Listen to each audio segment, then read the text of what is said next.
Hi everyone, it's me, Beatty Kelly Sunflower. So I thought I'd hop on today and do a flip through and first impressions of this tarot deck, which is called the Symbolic Soul Tarot deck by Eliza Sintega, I think. Sorry if I pronounced the surname wrong. So I won this tarot deck in a giveaway, and it was Mystic MZ that done the giveaway. So I was very happy to receive this in the post. Thank you so much, MZ. So I done the unboxing already. I thought that I had pressed record and I hadn't pressed record, so I've already taken off all the plastic and stuff. But this is the box that it comes in. It's one of the lift off kind of boxes. It's a Lascarabelle deck. So let's look at the guidebook first before we go into the tarot cards. So this guidebook is written by Barbara Moore, and it says forwarded by Jonathan Bazzi. And Eliza Sintega is the author. These are the actual backs of the tarot cards, which are beautiful. It gives you a forwarding message by Jonathan Bazzi. It gives you an introduction. This book doesn't have any kind of pictures. It's all kind of text. And also the book is written in several languages. So it's written in English, Italian, Spanish, Portuguese, and I think this is Polish if I'm correct, this last language. The introduction, using the cards, discovering the secrets of life, discovering the secrets of your soul, spreads. And then when it comes, it gives you quite a few, let's see, 1, 2, 3, 4, 5, 6, 7. It gives you 7 simple 3-card spreads. So the usual past, present and future. And then there's present, future and advice. And the situation, the problem and the solution. Card 1, the decision, choice A, choice B. Or the situation, what to do, what not to do. The situation, challenge, advice. I like that one. What person A wants, compromise what person B wants. So there's different ways you can do the 3-card spread.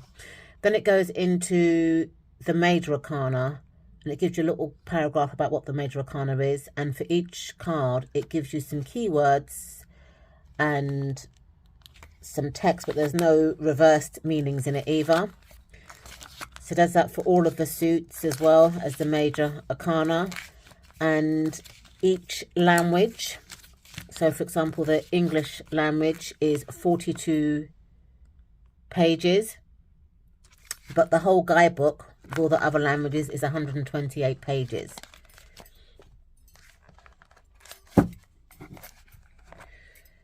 So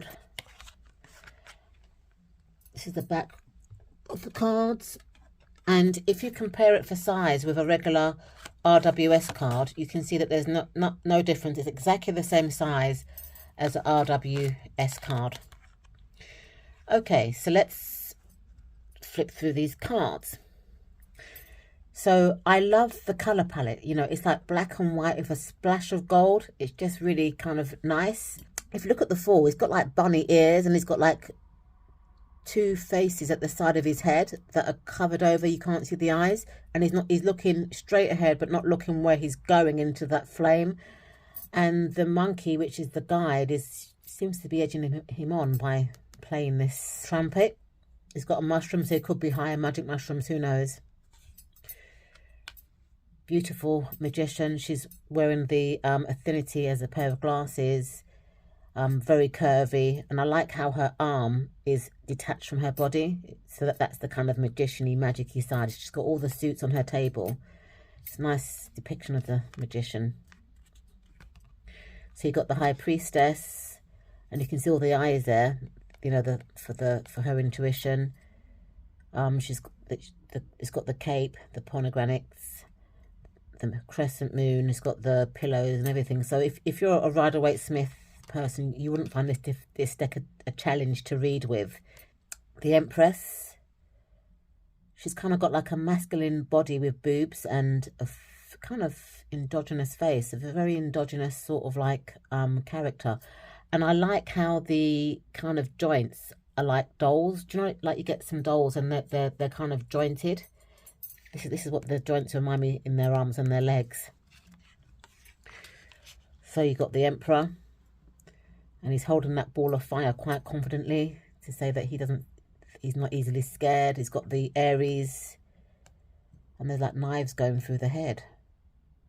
The Ankh, and then again Aries symbols on the arms of his chair. So you got the Hierophant, and again his pupils have got their hats right over their faces, so they're going in blind to learn. And he's got like a very cat-like face. Oh, this is interesting, the Lovers. Kind of like he's showing his willy and stuff, but it looks like that's the snake. Looks like the Garden of Eden. But what I like about this is that the bows, you know, like the Cupid bows of love, so they've been struck by the bows of love of Cupid. And the angel looks like an owl.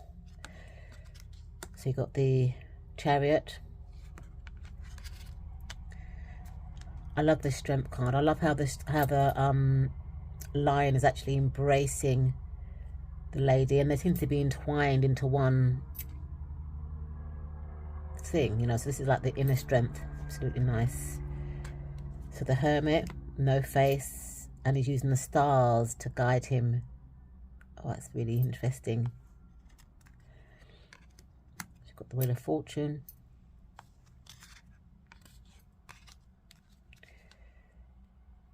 You've got the Justice.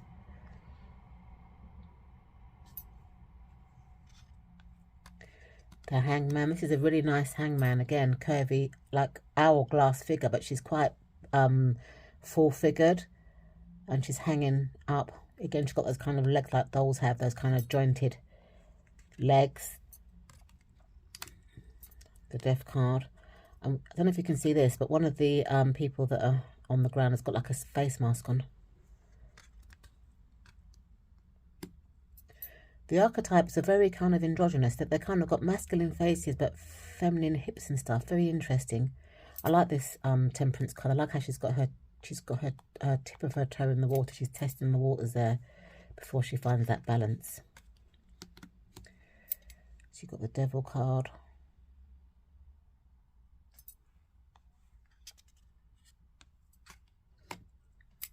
The Tower.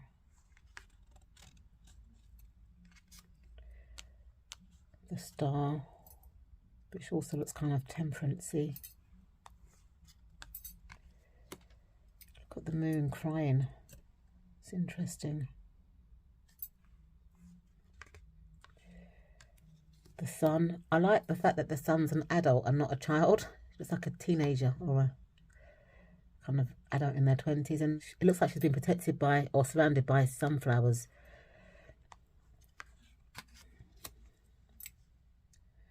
Judgment. And the World. Again, feminine body and a masculine head. Interesting. So I did repack these cards because they were in a different order, but this is the order that I like to flow when it comes to my suits. So I like it. I like the ones to come first, and the cups, and then the swords and the pentacles. So I repacked it in that way. So the Ace of Wands. The artwork is very, very interesting. Two of Wands.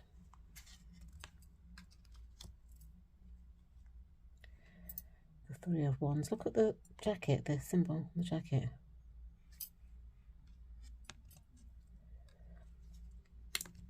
Four of Wands.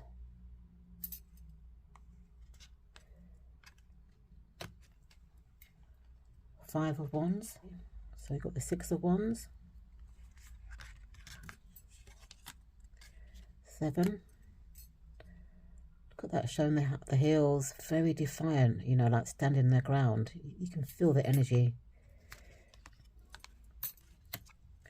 This is the 8 of Wands.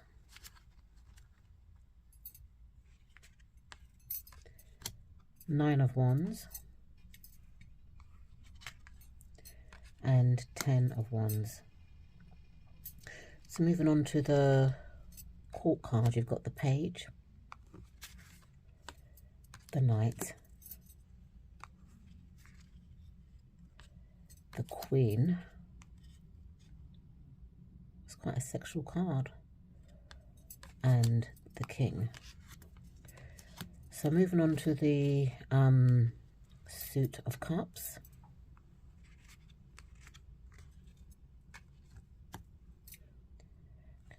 It's got quite a lot of animals as well in here. It's kind of like a mixture of humans and animals. Three of Cups, you know, you've got a fish, you've got a cat, and an eyeball celebrating. Another cat person. Balancing an apple on her head, and she's not concentrating on what's being offered to her. She's bored.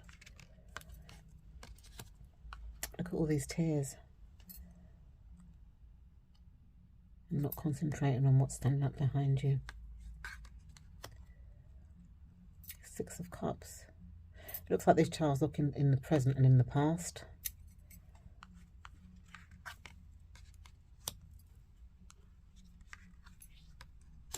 Get another cat. I love this Nine of Cups because it's like a cat, and she or he seems very comfortable with the ball of wool.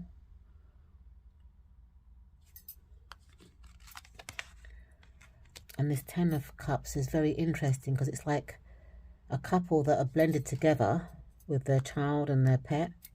It's beautiful. Page of Cups is like a fish out of water. Look at that. The Knight.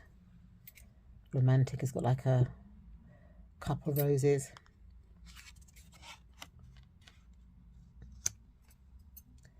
Queen of Cups, she's got tears. She's a very emotional person. And the King of Cups, he's also got tears. Sensitive, emotional. So moving on to the Suit of Swords. You've got the Ace of Swords. The Two of Swords. 3. 4 of Swords. 5. 6 of Swords, and it's birds. 7 of Swords. 8 of Swords. 9 of Swords. And 10 of Swords. That looks painful right in the neck. But what I like about these this 10 of Swords is that there's roots that have sprouted out. So there's going to be time for growth and healing moving forward. Again, the Page of Swords, you know, bendable, dull body, big hips, and then a masculine face. Knight, you can see all the fast movement there. Queen of Swords. And King of Swords. So moving on to the final suit, you've got the Ace. The Two of Pentacles. The 3.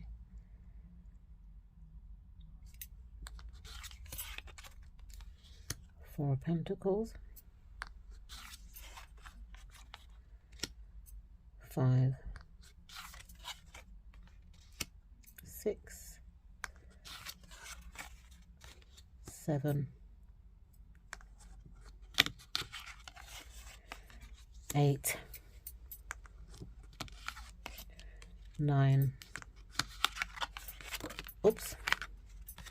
And 10 of Pentacles. It's like different generations of the same family with the pets as well. Which is, so you've got the, look at this, they're showing all the private parts. The Page. The Knight. Look at the look at the horse. It's urinating gold. You see a gold puddle of wee wee. The Queen of Pentacles and the King of Pentacles. Then you get like an information card where it gives you the Facebook information and the Instagram information. So before I shuffle this deck and give you my first impressions, I want to pair it up A deck that I think would go nicely with this deck is this one. It's called the Golden Black Cat Tarot. It's an AGM tarot deck, and the colouring is just spot on because it's black and white with a touch of gold.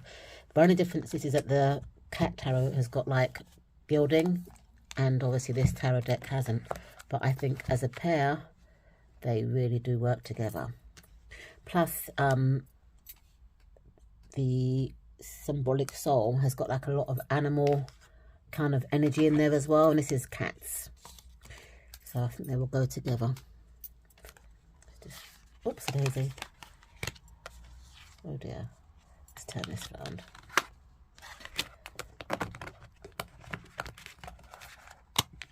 Just turn it round. Sorry about that.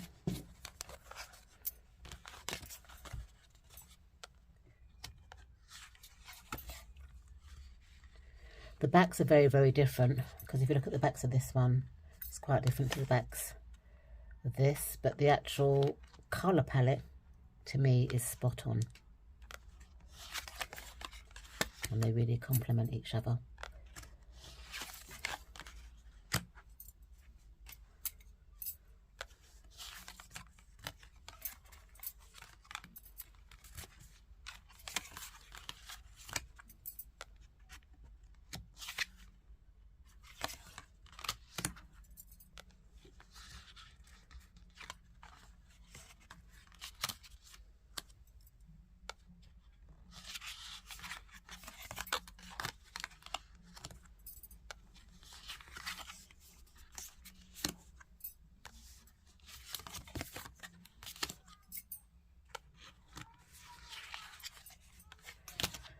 And this deck is called the Golden Black Tarot, for anyone that's interested.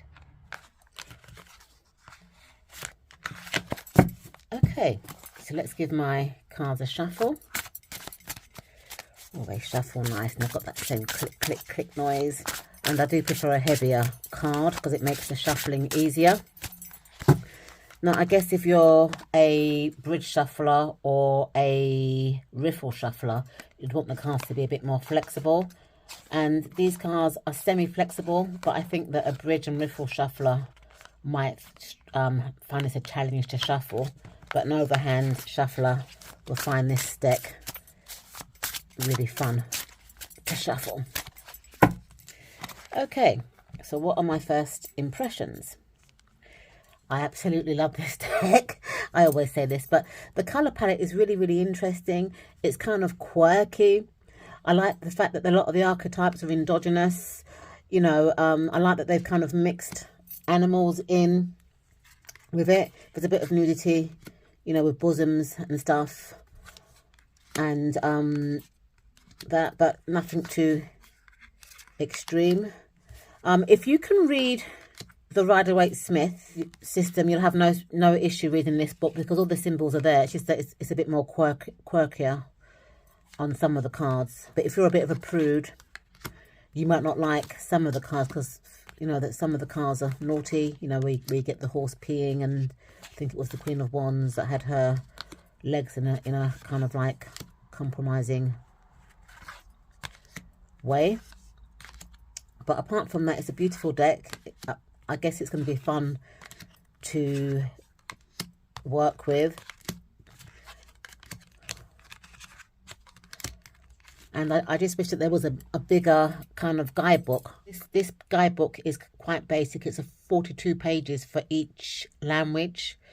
And I would have liked to have known more about these kind of quirky symbols that are in this deck. But apart from that, it's a wonderful deck. And I'm looking forward to doing my deck interview and so I can see how I will work with this deck.